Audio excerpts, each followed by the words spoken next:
Molo Sanbonani, hello, how's it? Good morning, good morning, good morning. It's Friday, yebo.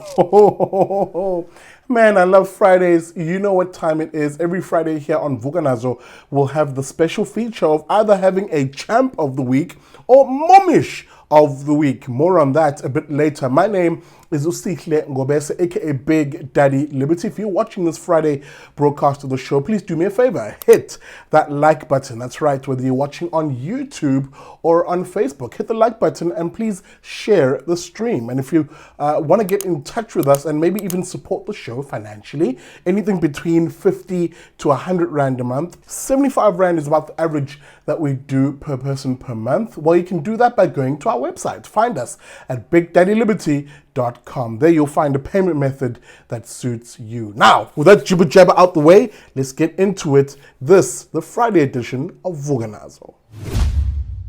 Okay, we begin here this morning, unfortunately, with very terrible news. The trade union, the ANC-affiliated trade union that falls under COSATU, of course. I'm talking about the National Education, Health and Allied Workers Union, or Nehawu, has been embarking on a strike for effectively the past week with its workers, healthcare workers, that is, who work in public hospitals across the country, having down tools and are protesting and picketing outside of health facilities. Now, here's the thing. Let me just pause at this point of this description.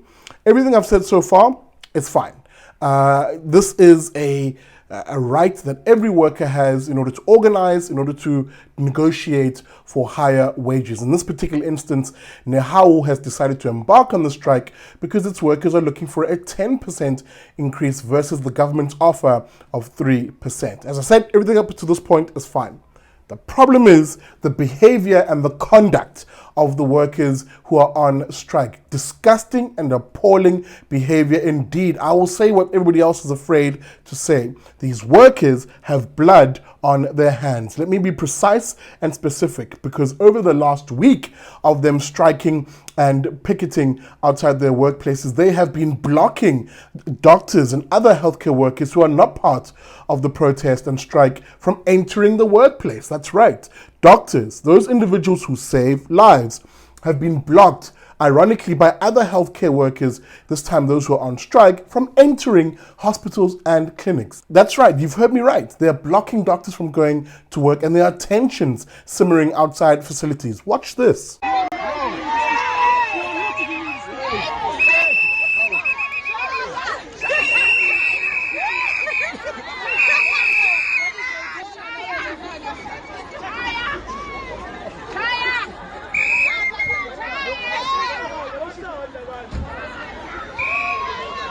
Yes, that's right. You saw that. You know, the doctors, of course, rightfully getting very angry at being impeded from their work, which is to save human lives. Nothing more precious than a God-given human life. But again, these workers don't give a damn. And why? Because they're entitled. They feel they're entitled to 10%. And anytime you have someone who has that dangerous notion of being entitled to something, everything else goes out the window. All sense of morality, all sense of right and wrong flies out the window, which is why you're seeing scenes, of course, as is alleged to have happened outside Addington Hospital in Durban, of these striking workers not only preventing patients, sick and the poorest of the poor individuals, patients from entering the hospital, but also kicking patients out of the hospital. Watch this. Abasebenzi laba baya strike abavumeli umuntu ukuthi angene ngaphakathi ngoba ubona nale phambili bayakhishwa angiyazi ke le masho ukuthi ngale ngaphesheya ngazi ukuthi bayakhuluma lapha namaphoyisa futhi khona uhlelo yabahlongozayo nayi neveni yala amaphoyisa ala ePoint ibhalwe section 1 nathi ingoma isiqaleke ingoma yawo ngizabanazo baqhamuke ngakuphi laba yena abasebenzi ngoba nabanye abavele bangena namakheli bahlala abathi aliphuma yonke bebeshaya kanti bebeshaya oh like oh yeah bebangumsindi bese akuphuma yonke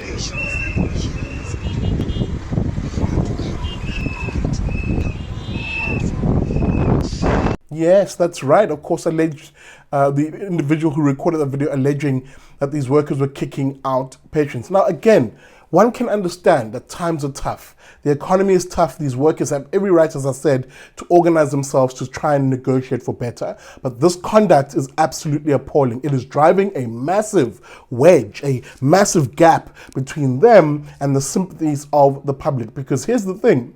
Let's assume for a moment that the wage negotiations go their way. What will be of the relationship between them and the very patients which they've been kicking out, in some cases allegedly assaulting and throwing out of healthcare facilities? This is the part that unionists never think about as they embark on these often violent campaigns, and often there's very little accountability to them. Now, what makes it worse for me is that Nehawu is an ANC affiliated union. So a lot of the toxic practices of the ANC are carried over into these affiliate unions such as Nehawu. For instance, why on earth would you ever think it's justifiable or even right for healthcare workers, people who are meant to be saving lives, for them to be singing about killing human lives? Not sure what I'm talking about? Watch this, as workers outside of somewhere in the Western Cape were singing the "Kill the Boer, Kill the Farmer" song. Absolutely appalling behavior.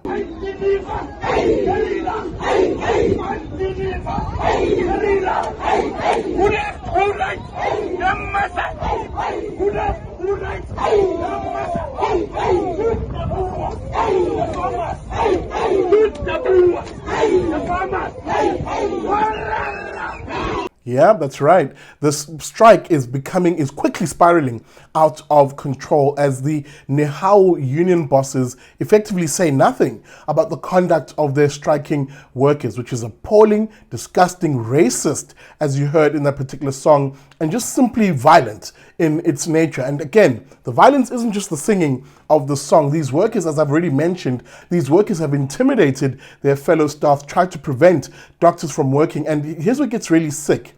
Not only have they been accused of chasing out patients from hospitals, these same striking workers have also tried to prevent, for instance, in an incident in Stanger, outside of a healthcare facility, tried to prevent an ambulance that was trying to enter a Stanger hospital that had a child in it who was on life support, a child who needed desperate healthcare interventions. They tried to prevent that ambulance from getting into the facility. Let me read this News 24 piece that detailed the incident. The public servant wage strike took a harrowing turn on Wednesday after protesters stormed the ambulance entering the Justice Gizenga Regional Hospital in KwaDukuza, formerly Stanger, and attempting to remove a child in a critical condition. One of the paramedics who was with the patient in the ambulance told News 24 that the protest took place right in front of the hospital. Upon entering the facility, one of the female nurses started battering the vehicle with a panga, the paramedic said. One of our medics stopped the vehicle and asked the nurse to stop.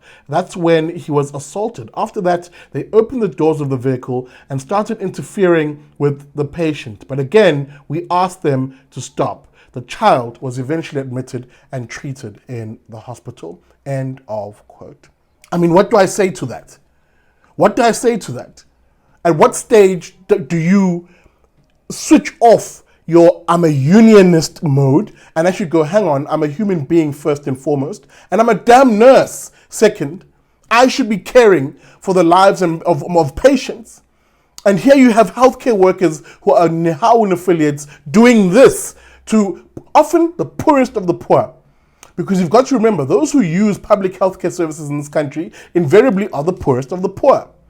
And the latest on this, because of this kind of conduct, the Minister of Health, Vuka Phaahla, indicating that 4 lives have been lost and can be attributed to this particular strike. Let me read this News 24 breaking news feature that detailed exactly where things are at the moment. 4 people have died amid ongoing protests by members of the Nehawu Union Health. That's according to Health Minister Vuka Phaahla. Phaahla said was conducting a visit at the Charlotte Maxeke Hospital. The minister said a government legal team was considering what action to take in regards to the deaths, which he said could be directly attributed to the strike. End of quote. Guys, it's serious. It's very serious. People are losing their lives. And why? Because of certain individuals who, in the process of protesting or at least striking, have no damn care for human life.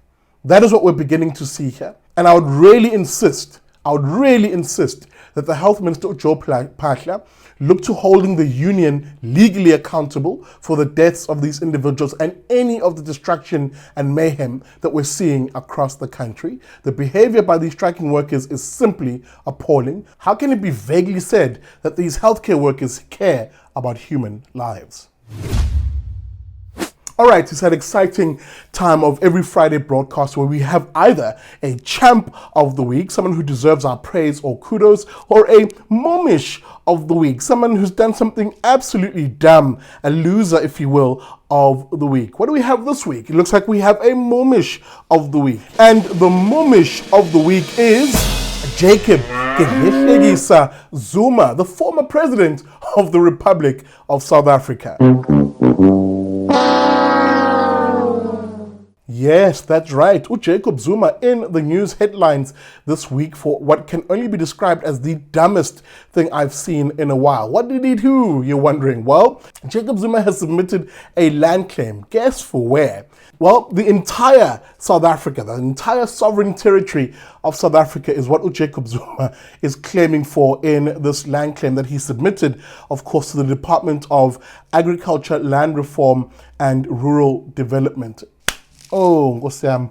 I'm sure the officials at the department read that letter, that claimant letter, and were like, what the hell is this guy on? Guys, it's absolutely laughable to see what Jacob Zuma has become since leaving office. It really was not only the 9 wasted years, but after that, the most hilarious years of the ups and downs, the failures and hilarity of Jacob Zuma. I'm going to ask the same question that I asked of Cyril Ramaphosa last week. What the hell is Jacob Zuma smoking? What holy herb is this man smoking to think that he can claim the entire South Africa? And again, let me read his direct claim so you understand what he thinks is the reason he's doing this for. He seems to think he represents all black people. This is what he says in his actual claim documents.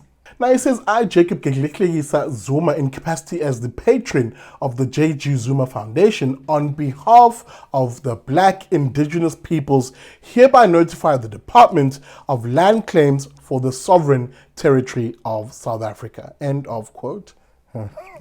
Jacob's out here thinking he represents black folk. Okay. These are the delusions that often black leftists give themselves. And Jacob Zuma is a black leftist. Do not fool yourself. This man was at the helm of the ANC, and the ANC are leftist by their nature. And black leftists, given their whole woke culture, seem to think they represent black people. Let me burst the bubble here. Jacob Zuma, you do not represent black people. Nobody represents black people. It is condescending to think that black people need to be represented by anybody other than individuals representing themselves. Black people are individuals like anybody else. We have our own views, our own volitions, our own dreams, our own motives. We do not need the likes of Jacob Zuma, especially as he does asinine, dumb crap like this, to claim he's representing us. So on that basis, Jacob Zuma, you and your black nationalism are the Momish of the week.